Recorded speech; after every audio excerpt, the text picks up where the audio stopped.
Assalamualaikum warahmatullahi wabarakatuh. Good morning, my class.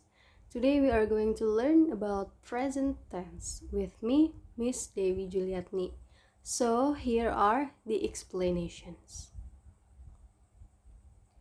Present tense definitions. Present tense is to express activity that occurs periodically. It is used to express habits, general truth, repeated actions, or unchanging situations.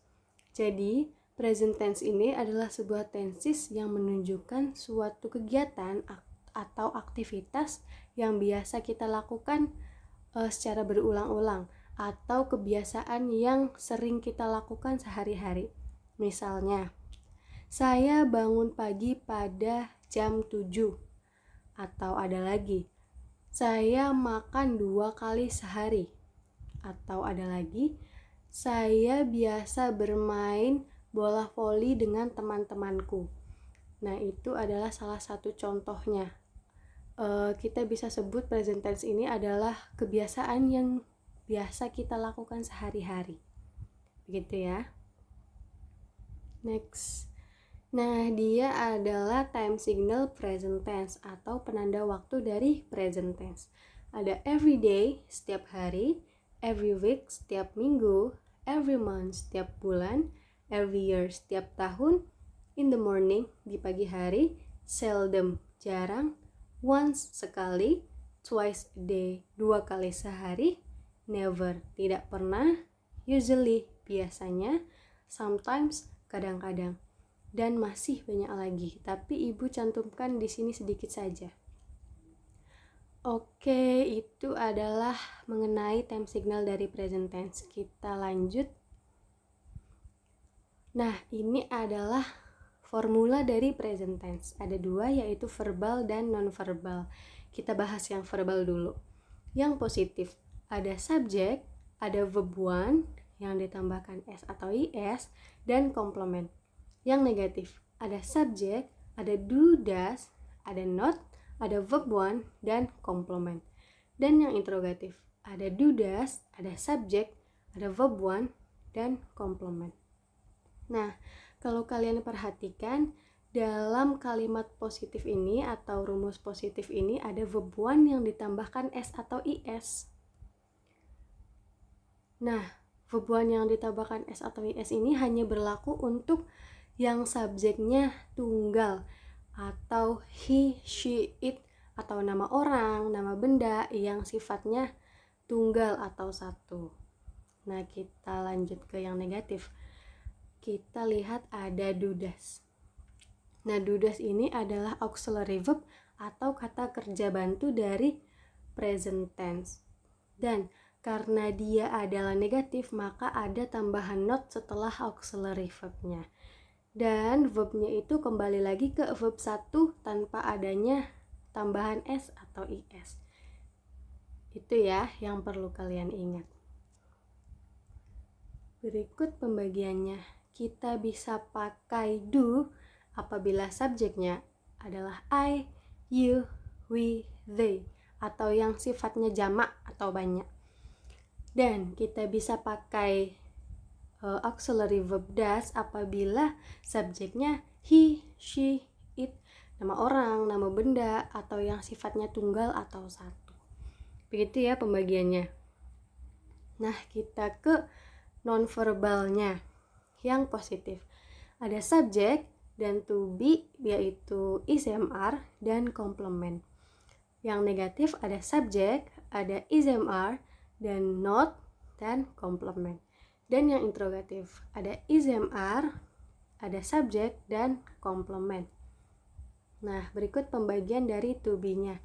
Kita bisa pakai is apabila subjeknya adalah he, she, it, atau yang sifatnya tunggal atau satu. Dan kita bisa pakai to be am apabila subjeknya I. Dan kita bisa pakai to be are apabila subjeknya you, we, they, dan yang sifatnya jamak atau banyak. Itu ya. Kita ke slide selanjutnya. Karena present tense ini ada verb 1 yang murni dan ada verb 1 yang ada tambahannya yaitu berupa S atau IS, kita bahas di sini ya. Bahas verb 1-nya dulu. Verb 1 ada sleep, eat, play, drink, run, sing, write, cut, go, study, read, draw, walk, call, replay. Nah, itu adalah verb 1, tapi masih ada banyak lagi contoh verb 1 ya. Ibu hanya cantumkan sedikit. Nah, berikut adalah verb 1 yang ada tambahan S atau IS-nya. Ada sleeps, eats, plays, drinks, runs, sings, writes, cuts, goes, studies, reads, draws, walks, calls, replays. Nah, kita bisa pakai verb 1 murni tanpa tambahan apapun apabila kita pakai subjek I, you, we, they, my family, me and my friend, atau yang sifatnya banyak atau jamak. Dan kita bisa pakai verb 1 yang ada tambahan S atau IS-nya apabila kita pakai subjek he, she, it, Wulan atau nama orang, atau nama hewan, atau nama benda yang sifatnya satu atau tunggal.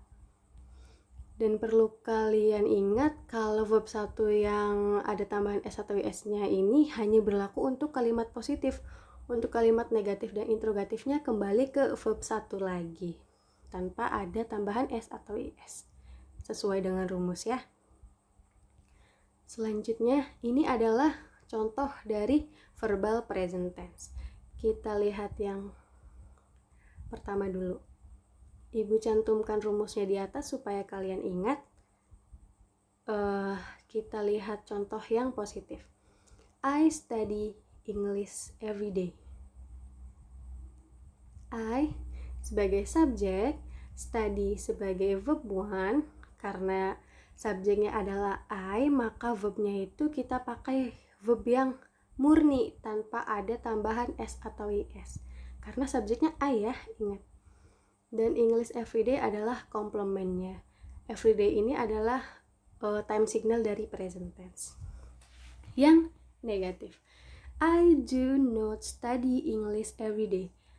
I sebagai subjek, do sebagai auxiliary verbnya, not karena dia negatif ada not ya. Study verb 1, English everyday adalah komplementnya. Nah, karena dia subjeknya adalah I, maka kita pakai auxiliary verb do. Jangan lupa diikuti not setelah auxiliary verb ya. Begitu. Dan yang interrogatif, do I study English every day? Do sebagai auxiliary verb, sesuaikan dengan rumus ya. I sebagai subjek, study sebagai verb 1, dan English every day sebagai komplementnya. Begitu ya untuk contoh yang pertama. Kita ke contoh selanjutnya yang positif. She studies English every day. She sebagai subjek, studies sebagai verb 1 yang ditambahkan S atau IS. Kenapa ada S atau IS-nya? Karena subjeknya adalah she atau tunggal, maka wajib ditambahkan IS di verbnya ya. Sesuai ini. English everyday adalah komplementnya. Yang negatif, she does not study English everyday. She sebagai subjek, does sebagai auxiliary-nya. Karena subjeknya adalah she, maka kita pakai auxiliary does. Ya, jangan lupa karena dia negatif kita ikutkan not-nya setelah auxiliary verb. Dan verbnya kembali lagi ke verb pertama tanpa adanya S atau IS. Karena sudah pakai does di sini ya. Dan English everyday adalah komplementnya. Dan yang interrogatif, does she study English every day? Does sebagai auxiliary verb yang berada di depan lalu diikuti oleh subjek dan verb 1 tanpa ada tambahan S atau IS sesuai dengan rumus. Dan English everyday adalah komplementnya. Begitu ya. Jangan lupa kalau menyusun kalimat harus mengacu pada rumusnya. Selanjutnya, nah ini adalah contoh dari nonverbal atau contoh yang tanpa kata kerja. Ibu cantumkan lagi rumus nonverbalnya di atas supaya kalian ingat. Kita ke contoh pertama. We are diligent student.